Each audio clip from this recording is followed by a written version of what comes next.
This is Wendy Halley, and you're listening to Lucid Cafe.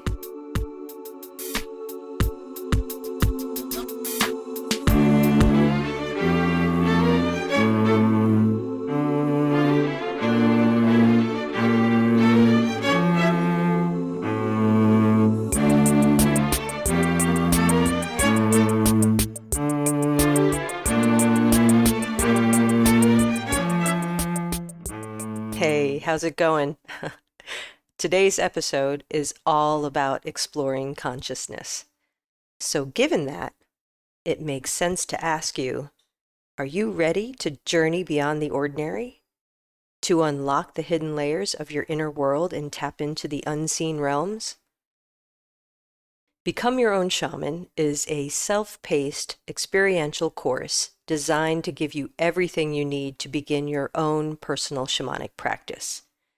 Rooted in the indigenous Hawaiian spiritual teachings that were shared with me during my early apprenticeship, this course offers a profound yet accessible entry point into shamanic work. We'll explore the nature of reality, consciousness, and the self. You'll learn to safely enter shamanic trance through sound and connect with two of your personal helping spirits.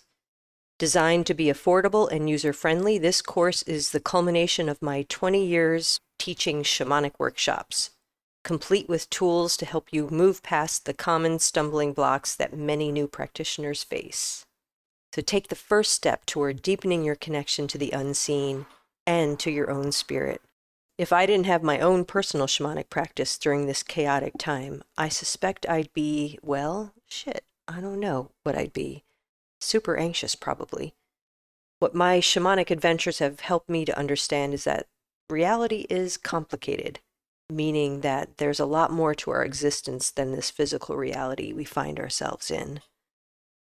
There's nothing like getting an outside of physical reality perspective to calm the old nervous system. So visit lucidpathwellness.com or tap the link in the show notes to enroll in Become Your Own Shaman today. Your journey begins now. So continuing in that vein, I'm excited to introduce you to today's guests. In this episode, I speak with an amazing mother and daughter team, Norma and Nisha Burton, who co-authored the book Navigating Liminal Realms, Psycho-Navigation Skills for Lucid Dreaming, Trance Journeys, and Altered States, which blends ancient psychonaut wisdom with cutting-edge neuroscience to teach you the lost art of psycho-navigation, the skill of consciously entering and exploring dreamscapes, trance worlds, and psychedelic visions without losing your way. In this rich conversation, we tap into how Norma and Nisha have used their different but complementary consciousness-altering skills to help others find a path inward, to explore the terrain of their own consciousness and beyond. So Norma J. Burton is a counselor with a degree in comparative religion focusing on Buddhist and shamanic traditions, specializing in trauma healing, shadow work, and dream analysis. Having apprenticed with indigenous elders for over 30 years, she founded the Institute of Ancient Healing Arts and the Circle of Trust Healing Center. Nisha Burton is a dream worker, award-winning filmmaker, and branding consultant for Fortune 100 companies. She's a speaker and teacher at universities. Please enjoy my conversation with Norma and Nisha Burton. Norma, Nisha, thank you so much for coming on the show, chatting with me. Thank you for having us. Yeah, we're excited to be here with you.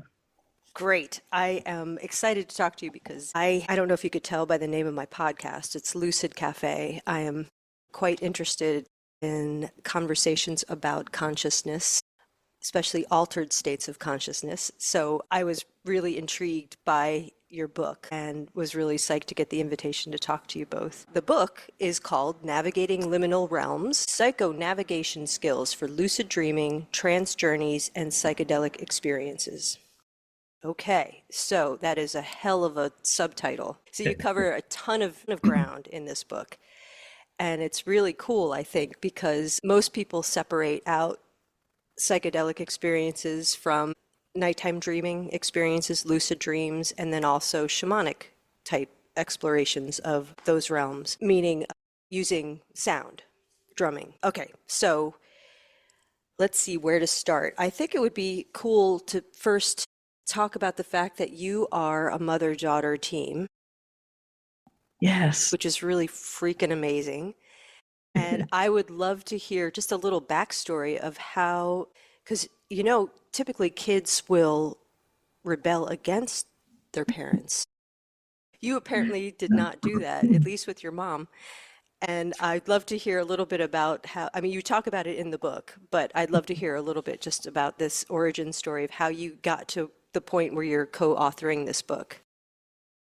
Yeah, definitely. So it's so wonderful to get to work together as a family. And we talk a lot about the lineage that we hold, right? And how really it started with working on our first book together called Lucid Dreaming, Lucid Living. And that's an oracle deck and book that teaches about how to lucid dream in a nonlinear way. And I say that I grew up in a lineage of dreamers because my great grandmother, she was very much a dreamer for the town and the community. People would come to her with their dreams to talk about, to interpret, and she had very strong and prophetic dreams as well. And then my mom, being my mom and all that she is, really encouraged me in my dream time from the time I was a little kid rather than getting any messaging about, oh, that was just a dream, or don't worry about it, pay attention to the real world. I grew up in this way that I feel like many indigenous cultures all around the world historically did, of having the dream time and ordinary reality equally valued. And so then you have an awareness that travels through all of the various dimensions of reality in a more lucid way naturally. So I really am appreciative of that upbringing. And from there, because I had that foundation, then I was really able to take off in lucid dreaming, and it became a really strong part of my life and what I do as a practice. Then integrating that with all of my mom's teachings around the dream time, as well as shadow work, trauma healing, the Jungian side of things, we came together to do this first book and now the second book. And it's been such a joy because we really do have both the familial lineage of all that we know together and hold together, as well as our complementary sides of things that we bring to the table when we're talking about how to navigate your psyche with lucidity. Very cool. Norma, do you want to add anything? I was blessed as a child to have my family be, as Nisha's saying, one that valued the supernatural and the dream time. And so my grandmother was really my tutor and believed in me. And so I didn't have to feel odd or crazy having a lot of visions and dreams as a child. So I grew up always knowing that I wanted to be some kind of spiritual leader, like in our times it was called a minister. So I did go to seminary and all of that type of thing to fit into the world, but I always knew it was something slightly different than that. So when I found out about shamanism, I determined to go and be in the countries of South America and Central America in the 70s and 80s to find out what that was all about. I think that's a little bit, Ahead of the curve. yeah. Well, also just different from ministry, I'd say. Yes. You said a Right, little bit, but right. I'd say it's actually maybe a lot of it. Well, what drove me to that too was that I discovered that I was an LGBTQ person in the 70s, which was not So you're named for. breaking all kinds of boundaries.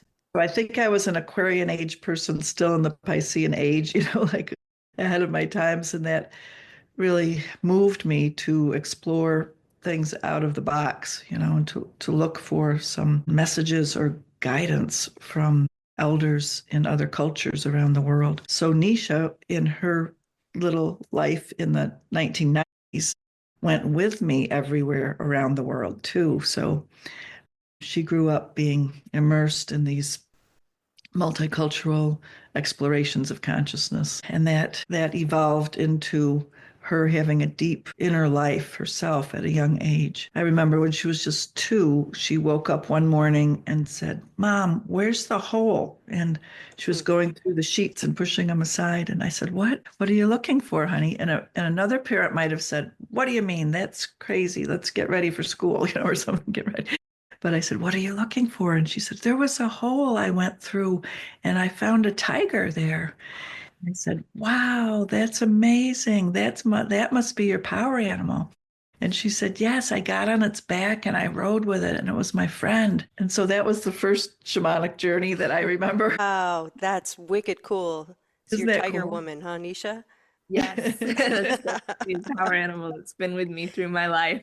That is so cool. Okay, I'm sorry to interrupt. Yeah. So from a young age, she was right there in the altered states. And we worked a lot with her dreams all through her childhood. And she was an amazing dreamer, as a lot of kids are, you know. And so she always had the dreams validated, though. So by the time she was in her teens, she was already getting into lucid dreaming and getting pretty advanced and studying the Tibetan ways of lucid dreaming and so forth. And so she's really gone way beyond me in the lucid dreaming.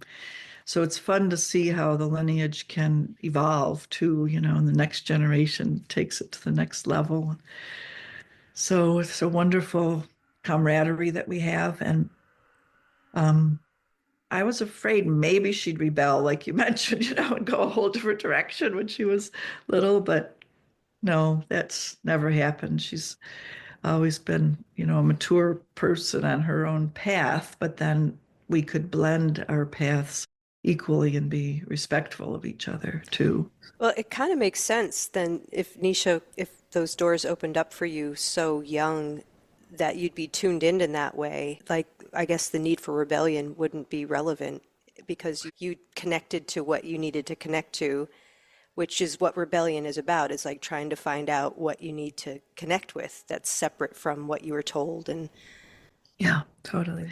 I feel lucky too to have grown up, like my mom was talking about, very cross-culturally and getting exposed to. We went to Brazil, Bolivia, Peru, China, Turkey. We went all over the world and to sacred sites and to study with the shamans and the wisdom keepers in these various sites. So growing up that way, like you're saying, there wasn't so much a need for rebellion, and my mom always exposed me to all world religions too.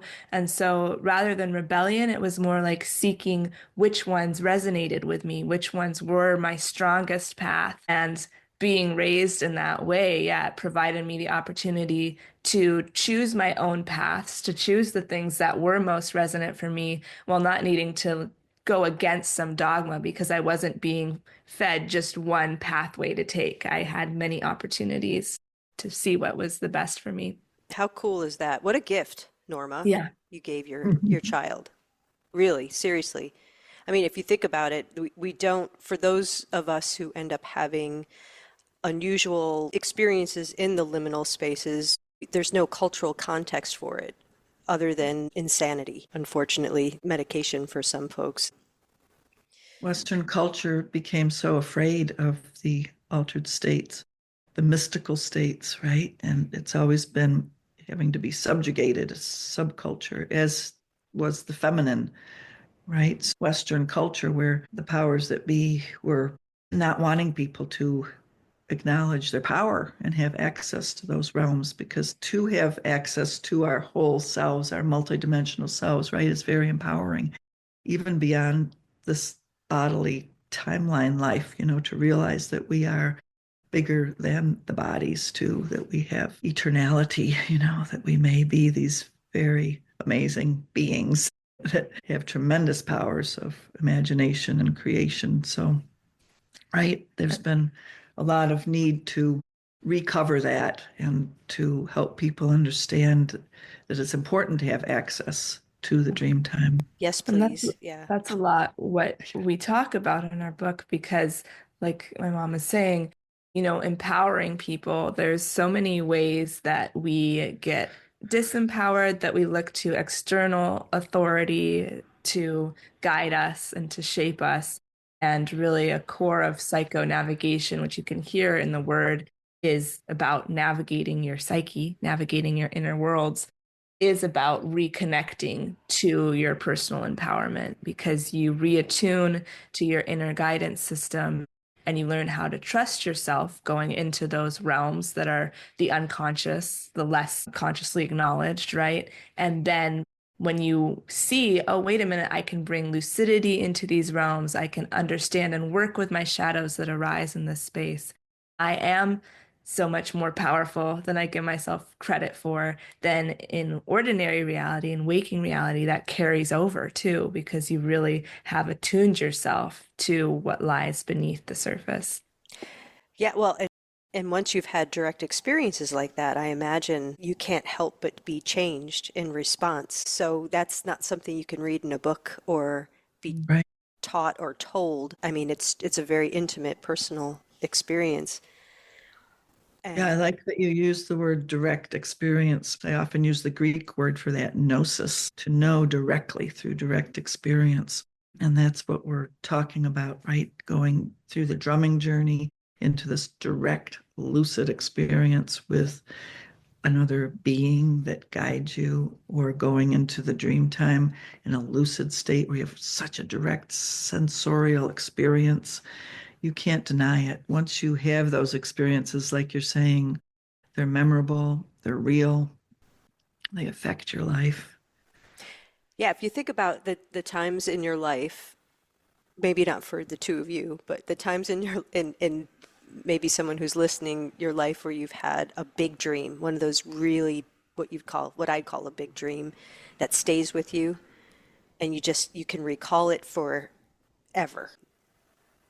There's something so potent about that. And what is that about? And what is that? Why does it stay with you, right? And so what you've done with your book is you've kind of written a guide, a really well thought out and descriptive guide on how to access these realms from different perspectives so that the big dream experience can become more of a regular sort of thing, just like the norm. Is Mhm. that the hope? Yes, like you're saying, there are different kinds of dreams.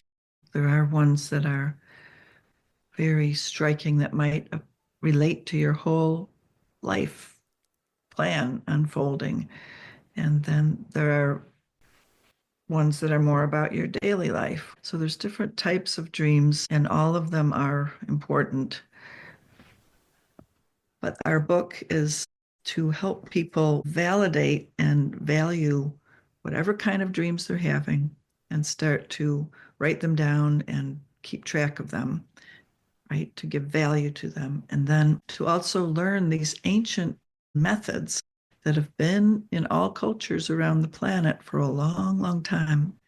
6,000 years, pre the dominant religions that we have nowadays. There's this way of spirituality that is ancient that has to do with the integration of the dream time and psychonavigating.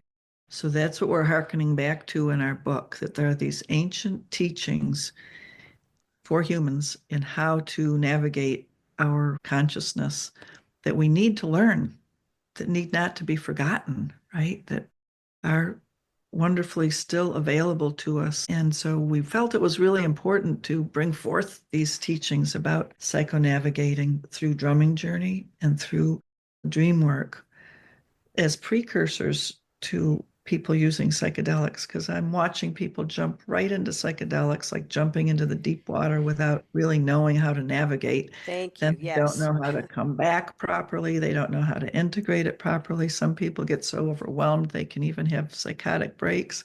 So this book really was compelling to write because we really wanted to tell people, hey, there's a lot of things to do before you jump into that deep water. And just to add to that a tiny bit, yeah, we talk about how when you take psychedelics, you're interacting with especially if it's a plant medicine, you're interacting with the plant's consciousness. And so rather than it just being your own internal journey, you're having a journey with this other element, right? And people can get then overly dependent or form a strange relationship with that because, again, it's looking to this external source for access to non-ordinary reality, which is not a bad thing. It's, psychedelics are great to be able to lift the veil, to be able to give people a shift in perspective, but it can become a dependent relationship because they say, This is my source to non-ordinary reality. This is the only way that I can access those expanded states of consciousness, rather than realizing through lucid dreaming and through the drumming journeys that actually we have access to that within ourselves, which is so amazing. Every time you go to sleep, you can access those states. Every time you go on a powerful drumming journey like my mom leads, you can go into those spaces. So when you realize you can get to it through your own volition, through your own will, then it builds this pathway that is beautifully complementary to accessing it through plant medicines, through this other consciousness that you're engaging with.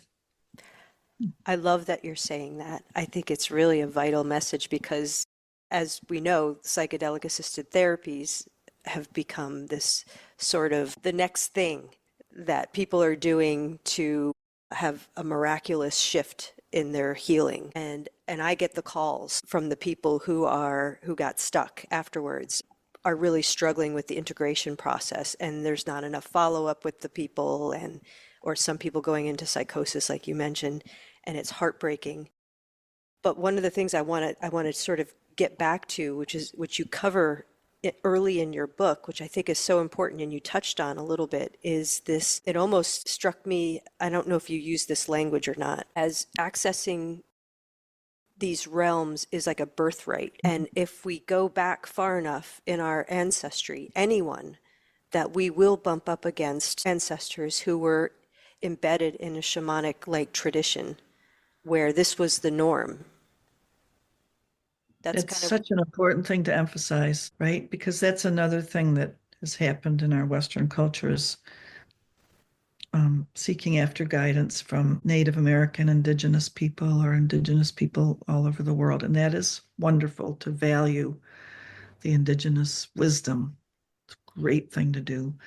And yet there's a lot of appropriation that goes on and a lot of grabbing of things and trying to use them right away to make money from them and all of that. Whereas we direct people, like you're saying, to your own lineage. Track your own lineage back and back, because in every lineage, the people were on the land. They were pagan of the earth, and they were in touch with nature and the earth spirits and the multi-dimensions. So in our own lineages, we need to be responsible to find out what happened, right? Because a lot of times there's a lot of trauma involved with being cut off from those lineages. And so who in your family, was a seer, was a dreamer, and then maybe got punished for it, even put in a mental hospital for it, or, disrespected in some way. It became very traumatic through the Middle Ages in Europe, to be a spiritual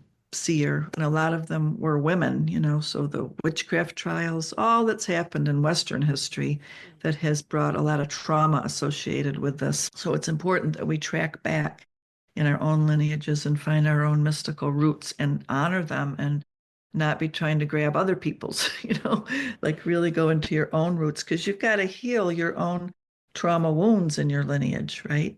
I think each one of us, if we take it on, we're here to heal 7 generations backwards and 7 generations forwards. no We've pressure. got work, no pressure. We got work to do, though, in our psyches and our lineage, right? To be able to say the buck stops here from all of the trauma that's shaped things, and we're trying to heal our lineages.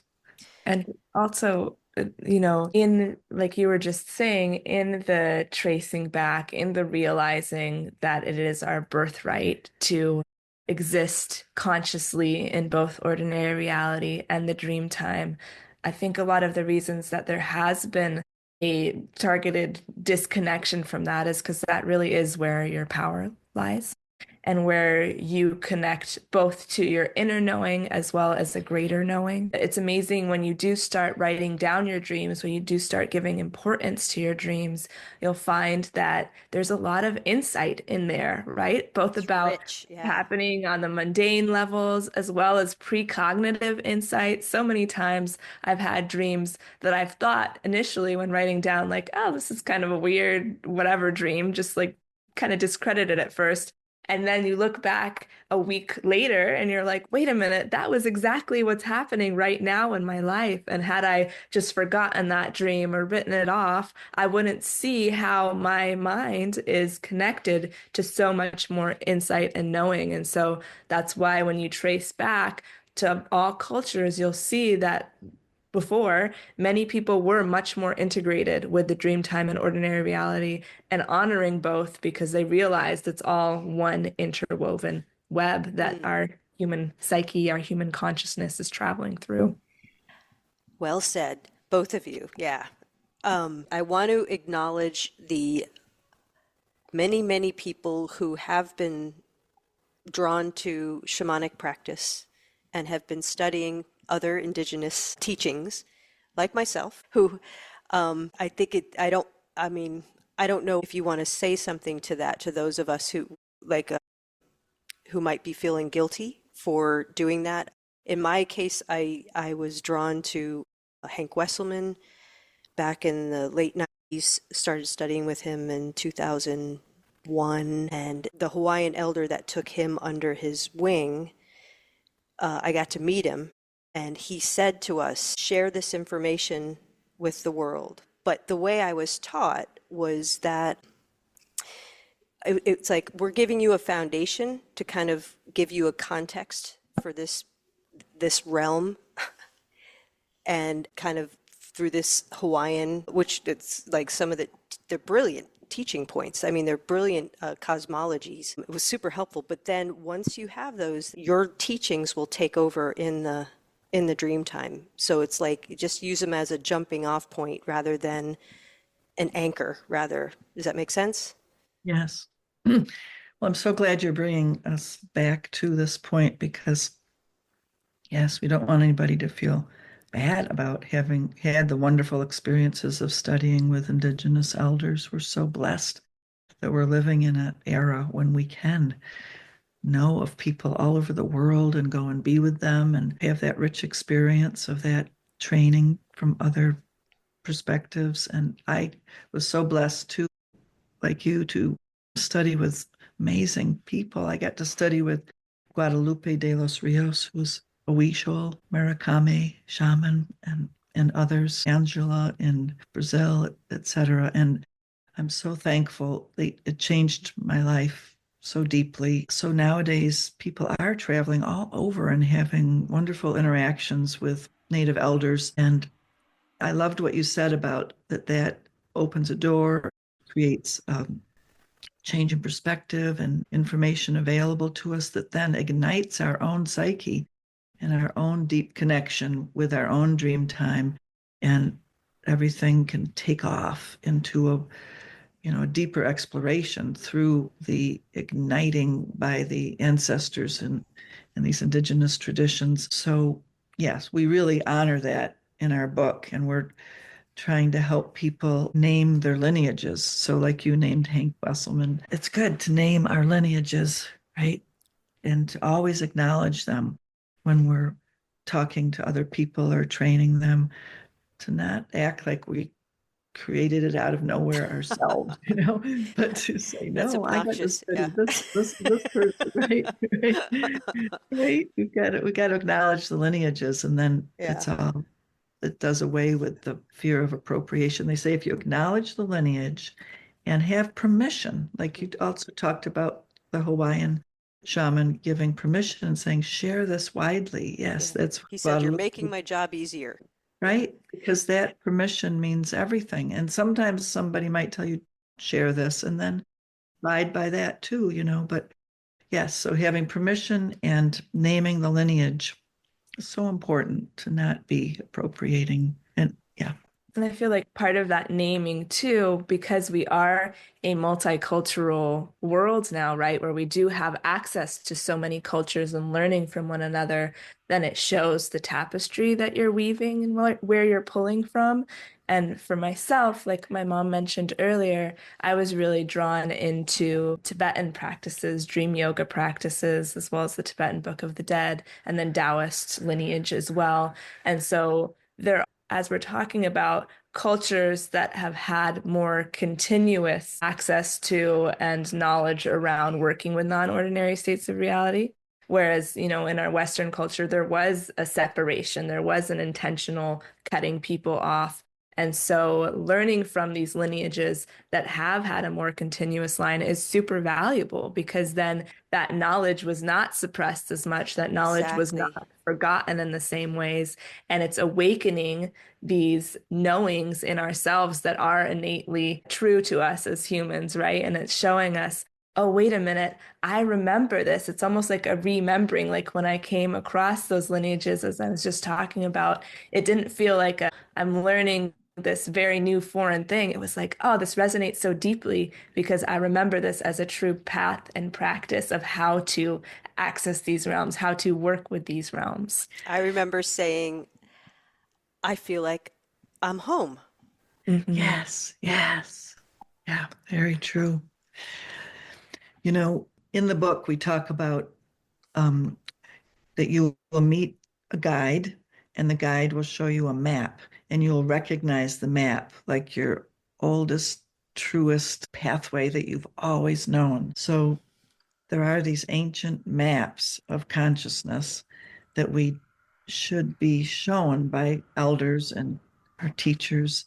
And then that map that we follow opens up into exploring our own inner maps. So that's the pathway we describe in here. We talk about in my journey to completion, which I formulated after my years of working with the Huichol and the Brazilian shamans. It's a pathway that is ancient, and you can see it similarly in cultures all over the world. It was after I developed that map in reflection upon all of my studies with the elders. A few years later, I read the book that had just come out then, which was Joseph Campbell's Hero's Journey, or The Hero with Many Faces. And it was amazing to see that he had been all over the world with indigenous cultures and discovered the map that was very similar to what I'd been taught. So that was so validating I bet. to realize, wow, this is a codex. This is a It's an map, archetype, yeah. archetype on planet Earth for humans to follow. That you have a calling, and that calling is drawing you into the underworld, to go into the underworld first, where we have to encounter our shadow and the places where we've been damaged. So our perspective has been distorted, and we have to heal that so that we're not misusing power. And then we do that transmutation work, and then we come back up out and we start practicing that change in perspective. And then we come all the way out and share this story of our discovery and our healing with our tribe. And then we live in a new, better, more whole identity until we have to do that path again, right? So that's the ancient pathway of our human healing and transformation of our misperceptions. And you see it in every tradition, really, and in every indigenous lineage, there's a similar map. So I call that the initiatory pathway, the pathway of initiation, right? That is there all over the planet. So our book is reminding people of this wonderful pathway that exists. It's pretty clear and pretty simple, really, to follow. So it helps you not be mixed up, but to realize what the pathway is that you have to follow to your change, and that you humbly have to do it over and over and over again. You walk the same into the underworld, back up out, each time that you have a shadow pattern that you have to heal. Yeah, and we also, with this map, we talk about that when you are psycho-navigating, when you are venturing into the underworld of your unconscious, there are three important things that you can see across cultures are really important to venture into those spaces, which are a map, like we're just talking about, a guide, which, our book serves at that as that, working with teachers serves as that, and then a clear intent. And that's another really important one, where knowing why you're going in there very clearly and hearkening back to that intent is so important. I find that to be very true for lucid dreaming. And in the beginning, the intent can just be, I want to become lucid. But then once you get to that stage, then you have to think of the next one of, okay, what do I want to do next in this space? What do I want to do next in this amazing world?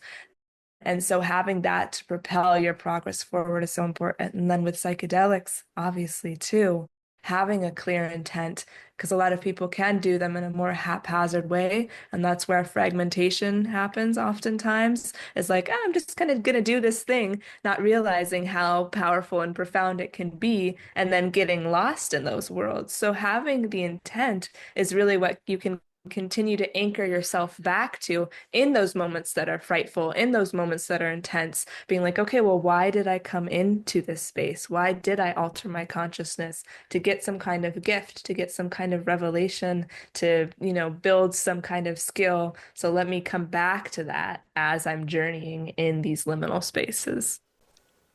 Beautiful. Yes. And you are talking about the hero's journey. Like each of us is invited, if we cross that threshold into this territory, we're invited on our own hero's journey. And Norma, Yeah. what you're saying is that the hero's journey cycles, that just because you do it one time doesn't necessarily mean that you nailed it Right. because we have lots of different woundings and or maybe layered Yeah. woundings, like you can handle a Yeah. topmost layer of a certain type of wound and then you ride that for a while and then maybe Yeah. your symptoms start emerging and then you have to go back into that territory and see what else is there for me to learn or to heal from Mhm. or to get my power back from. Yeah. It's like layers of the onion, isn't it? It And seems to be. and Yes. there's one that's ripe for now. And Hmm. that's what working with the intent helps people identify, okay, this area of your life is acting up now and it's showing you the wound in this area. And so this is the time to go after healing that pattern. And then later on, another one will arise. So there's an order to it. And I think that's a lot of what we're getting across in the book, too, that there's an order to exploring, to psychonavigating that we should follow, because then things get accomplished and you're building a structure in yourself, like, for example, Martine Prechtel said that we're walking through the jungle and the macaw calls out and says, put together the puzzle pieces of your life.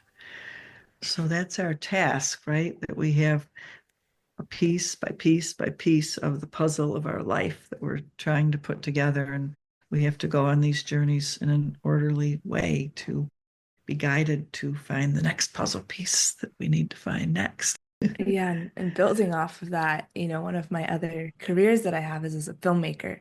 No So it's kidding. very Okay. much about the hero's journey and storytelling and understanding how to reflect that to people, those transformative journeys that one takes in a film, right? So they can see they go along on that journey too. And off of that, as my mom is talking about, what is important for the mind is meaning making. And a lot of times we can see our lives in these chunks or in these pieces and not understand how the puzzle pieces work together.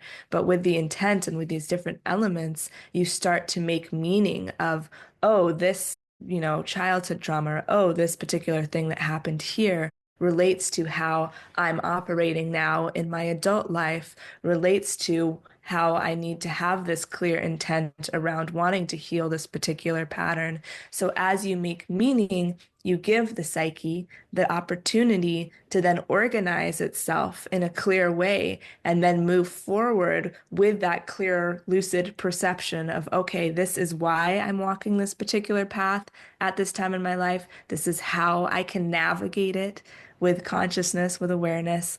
And this is how I can get the gift out of these challenges that are presenting themselves to me. Right? Because, a lot of times what stops people from going into the dream time is they get scared.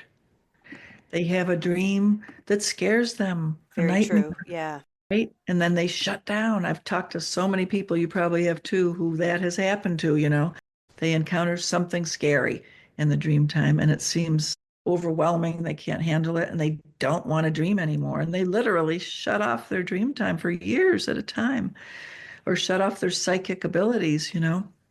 So approaching the dream time knowing these patterns and knowing how to work with the scary things that come up is really important. So it's like in doing the dream work with people in the shamanic healing work, we're trying to carefully teach them how to encounter the scary things and do the gradual work involved of finding out why it's scary, like what is behind there, right?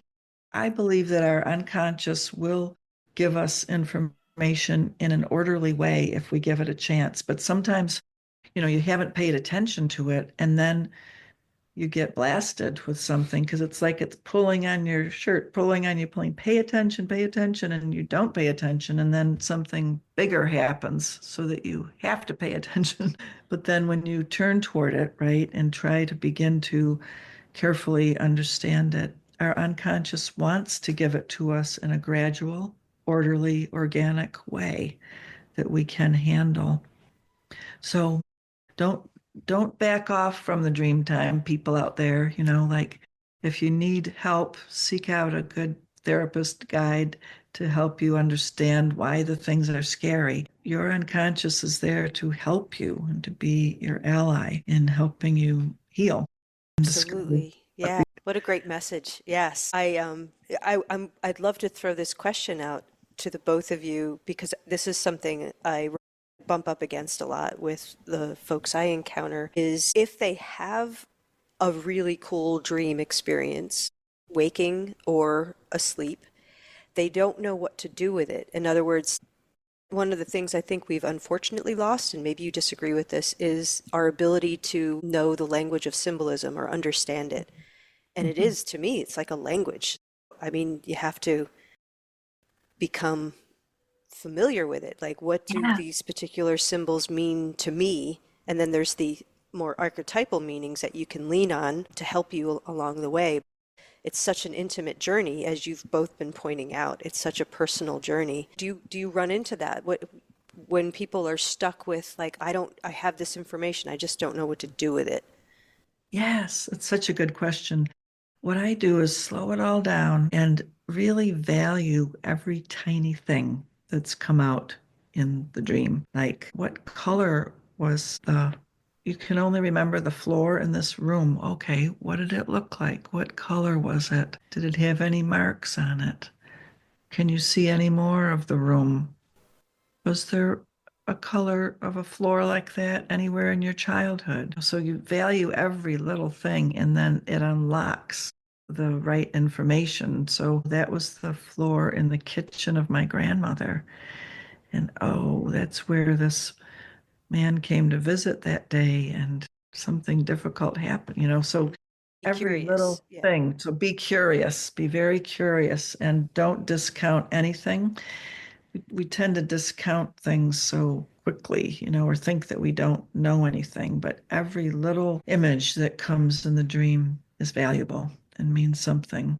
So be curious. And then another thing, though, that I wanted Nisha to talk about is dream signs. We all have things that repeat in our dreams, our dream signs, and tell them what dream Yeah. signs, noting the dream signs does for you. Totally. So, like you're talking about, the dream time speaks in the language of symbols. And a lot of times we can, in our culture, again, being more disconnected from our own dreams, look to dream dictionaries, which is not a bad thing, but those are more general interpretations. And the work of lucid dreaming and delving deeply into your own dream work is to learn the personal language that your dream is speaking in.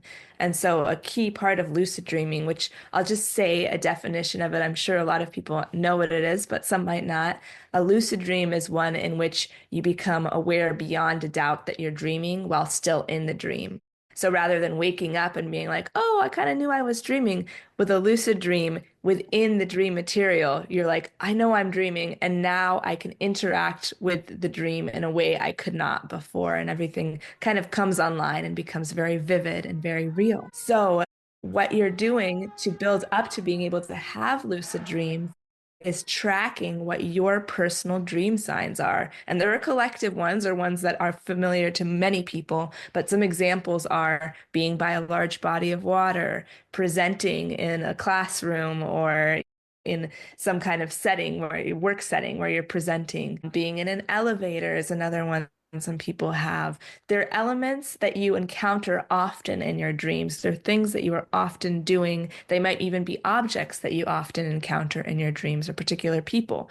So when you're looking back on your dreams and starting to write them down more and more, you will find what your personal dream signs are. And then you can start highlighting those and using them to be able to have a lucid dream, because what you do is you cross over the dream time and ordinary reality and you recognize, okay, this is something I encounter in my dreams often, and this is something that I encounter in waking reality often. And by noting that, then in waking reality, you perform what's called a reality check or a state check to see, okay, am I dreaming or am I awake?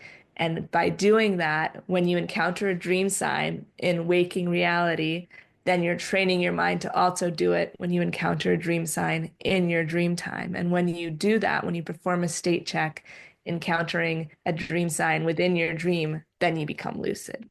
So that's a really quick lucid dreaming 101, but it's also coming back to the importance of understanding your personal dream symbolism and being able to work with that in a really conscious way. That's such a cool technique. Yeah, It almost like ends up serving as an anchor between the exactly. realities. Yeah, Yeah, almost like taking a highlighter over the right? symbol. Yeah. Yeah, so cool. Very cool. There's like 7 million directions I could go in right now. Okay, if you don't mind geeking out with me for just a second, I'm curious, just this is a little off the beaten path, but I'd love to hear from both of you if it's possible to articulate this, because it's just a small question, but I'm curious what your take is on the nature of reality based on your physical and your non-physical experiences. What kinds of conclusions have you possibly come to? We are multidimensional beings. I've had experiences where this is kind of far out, okay, but where I've experienced myself in whole lifetimes in simultaneous realities. Wow, that was pretty amazing. I can't And even imagine. Yes. Mhm. and then I tried to research it and look it up in Buddhist texts and so forth, and found that other humans have had those type of experiences of realizing that we might be alive in other lifetimes simultaneously. Um, Like the so the oversoul nature of reality, experience, yeah? or multi-soul. So, right, I mean, the nature of reality is, whoa, much vaster, much more complex and simultaneous. So, as they're talking about in physics research, oh, there's a universe. Oh, there are millions of universes. Oh, there are parallel universes.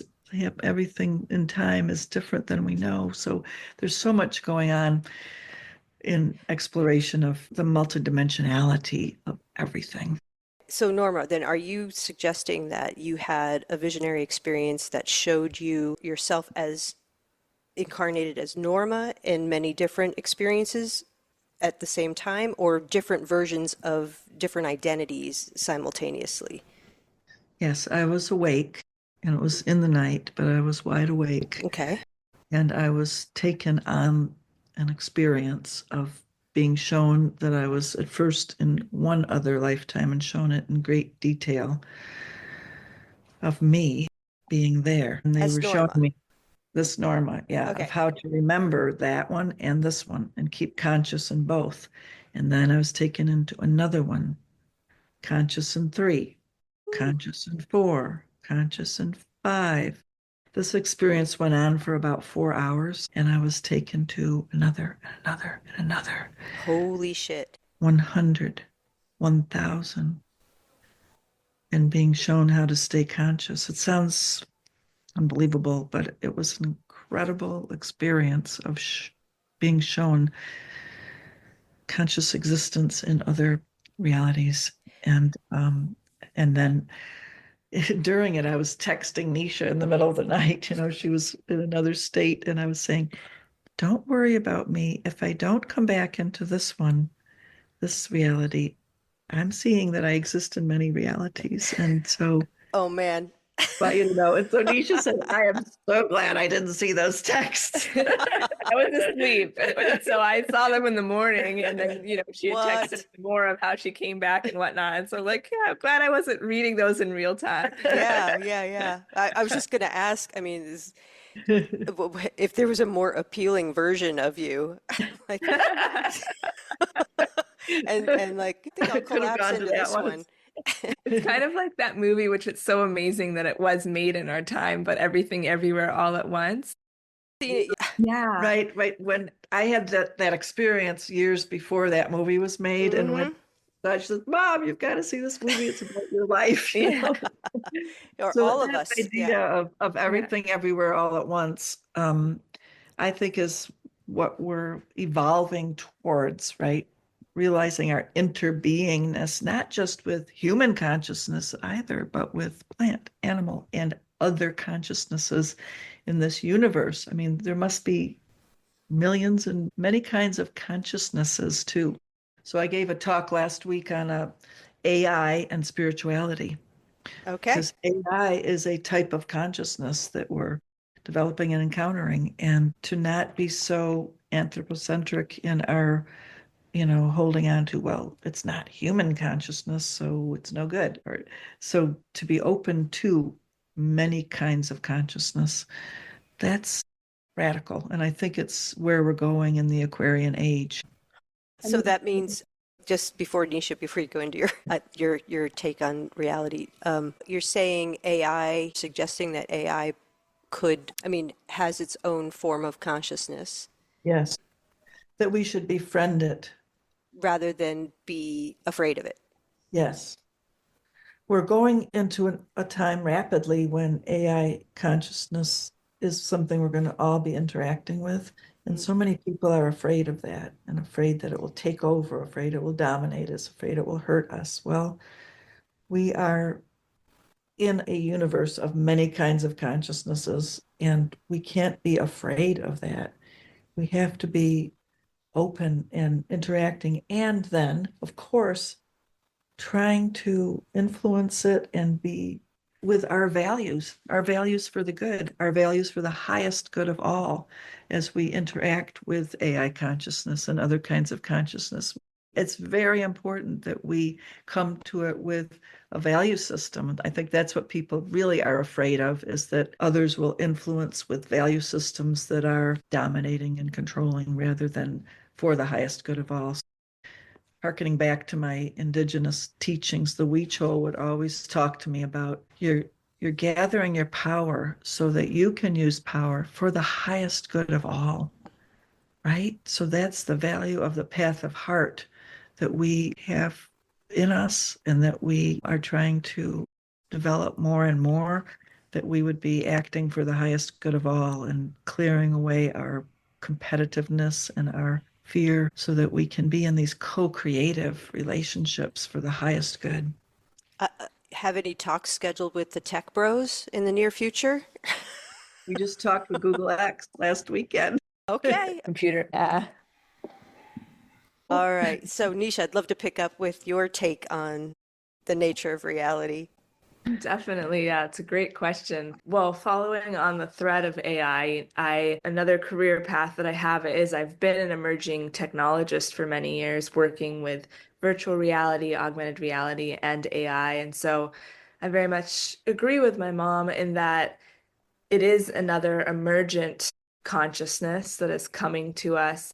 And there's different models, there's different stages that it's at, and as humans, we like to think of consciousness meeting these particular benchmarks that relate to how our consciousness works. But that's led us in the past to really discredit animal consciousness or plant consciousness. Anything that's not a way of human perception is devalued. So I do think it is important to realize we are constantly interrelating with various forms of awareness. And then going over to the lucid dreaming side of things and the nature of reality, you really realize how, again, our culture, our Western culture, has a very, very narrow view of what reality is. And we look at ordinary waking reality as what is real.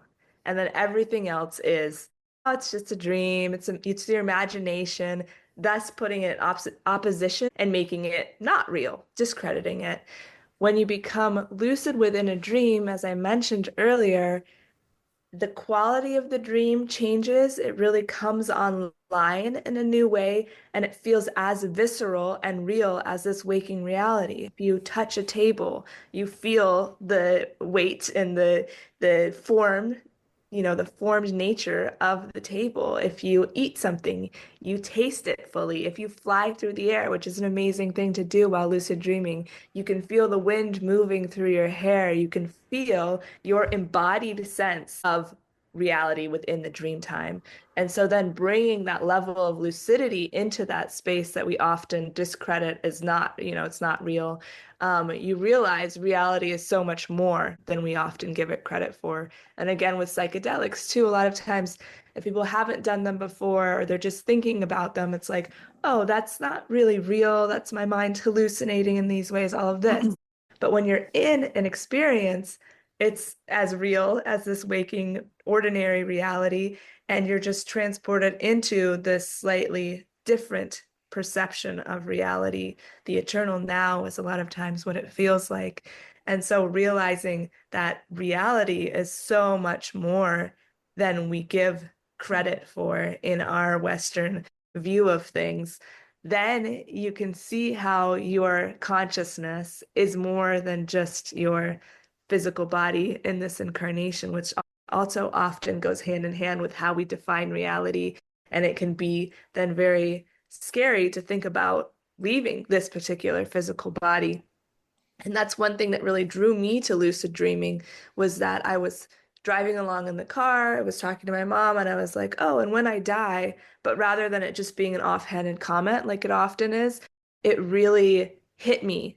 And it was almost like I went through this veil and felt the weight of that, of at some point my consciousness is not going to be in this body, and what does that mean? And it gave me a little bit of an existential crisis of like A bit. yeah, like Welcome feeling to the around human that race. Yeah. before I went to bed every night, thinking about it.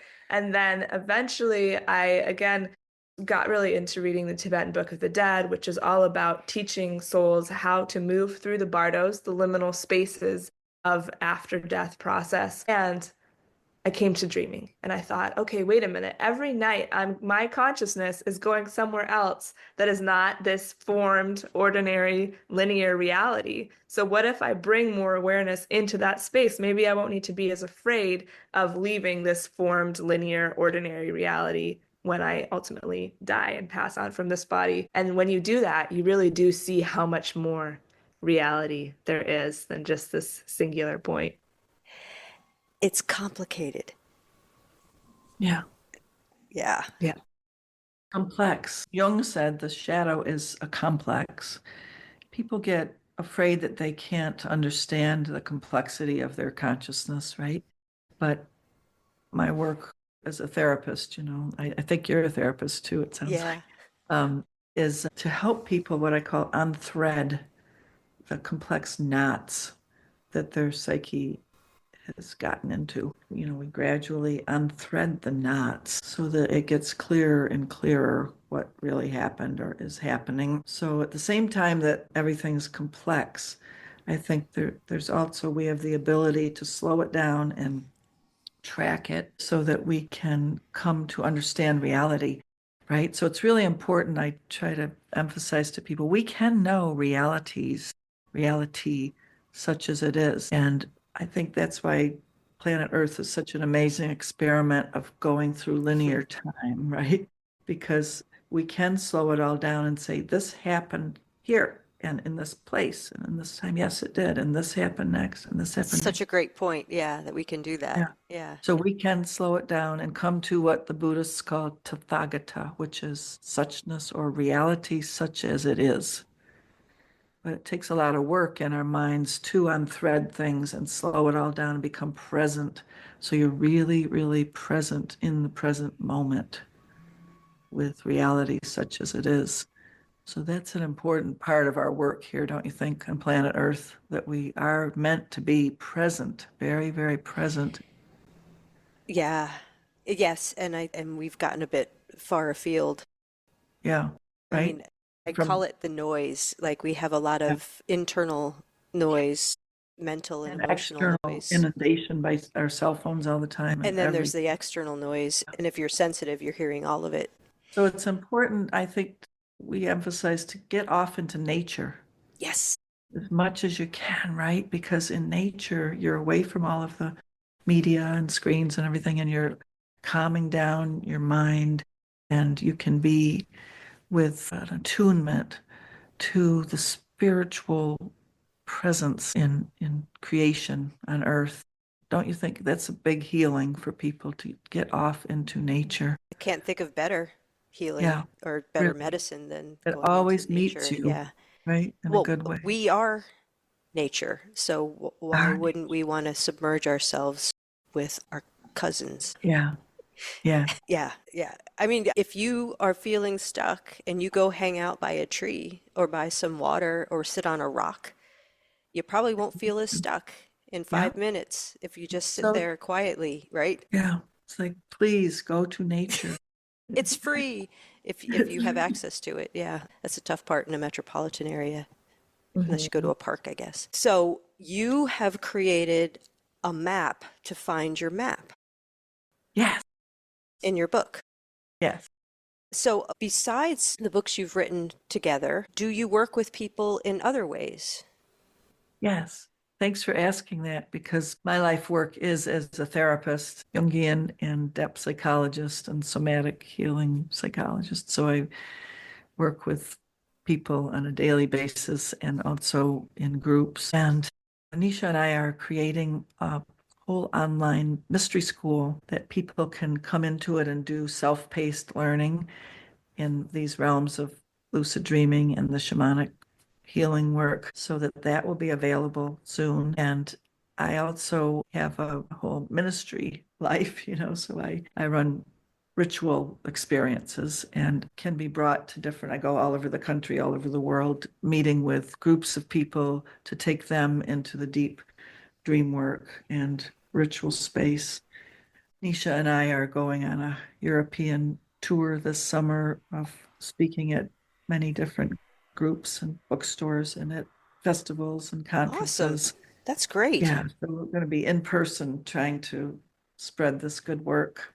Yeah, and just building off that too, as you're hearing, we're doing more retreats, more public opportunities, going to workshops, going to conferences to speak there. And then also we have all of the online classes. And right now, even if people go on our website, which is Lucid Dreaming, lucidliving.com, there's a freebie there of a way to get started working with us, which is a morning and evening sleep hygiene routine to start your lucid dreaming journey or to come back to it because it's so important, like you're hearing what you do in waking reality to really honor the dream time and to really reconnect with your dream time. So that's a really good way to start. And then from there, very soon, we're launching so many courses, which we're really excited about, but like a lucid dreaming 101 to help people learn how to begin lucid dreaming, one that relates to my mom's work with the drumming journeys and teaching people how to go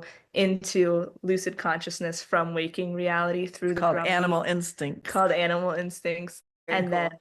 many more. So definitely keep following us and keep knowing about us as we launch these courses because we're excited again to be able to have ways for people to learn at their own pace and to really engage with these teachings both that way and then with us in person in our retreats. And then drawing people together in groups, large and small, so they can get to know each other too and have community around this.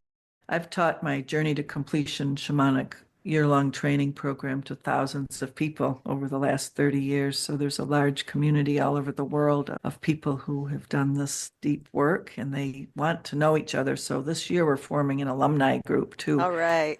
It's good to join the consortium of people that are doing this together and be able to have that kind of a feeling of community, right? We need that sense of community so much right now to give us courage and faith and where we're going. It's how we're designed. Yeah. To be in community with each other. Yeah. Yeah. And it also makes the work more powerful, I think. Yes, so much so, to get to know each other and our interbeingness and to see that we're not that different.